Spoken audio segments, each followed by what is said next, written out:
আসসালামু আলাইকুম প্রিয় দর্শক, এই গাছটিতে দেখুন অনেকগুলো গুটি ধরে আছে মনে হচ্ছে। নীল নীল অনেকগুলো গুটি ধারণ করে আছে। এগুলো আসলে গুটি কলম, যাকে বলা হয় ইয়ার লেয়ারিং। তো বিভিন্ন গাছ আছে যেগুলোতে ইয়ার লেয়ারিং করা হয়, যেমন পেয়ারাতে ইয়ার লেয়ারিং করা হয়, লিচু গাছে ইয়ার লেয়ারিং করে এভাবে কলমের চারা তৈরি করা হয়।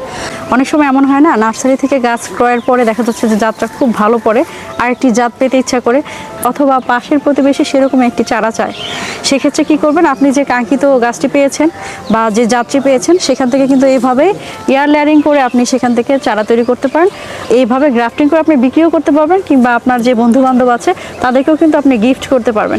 গুটি কলম করার জন্য এই ডালটি বেছে নিয়েছি। এখান থেকে আমরা 1.5 ইঞ্চি ছাল কেটে নিব, চতুর্দিক থেকে 1.5 ইঞ্চি ছাল কিন্তু কেটে নিয়েছি।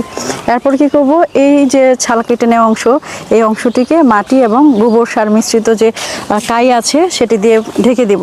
ঢেকে দেওয়ার পরে পলিথিন দিয়ে এমনভাবে আমরা বেঁধে দিব নিচের দিকে এবং উপরের দিকে, যেন এর ভিতরে বৃষ্টি পানি বা আলো বাতাস প্রবেশ করতে না পারে।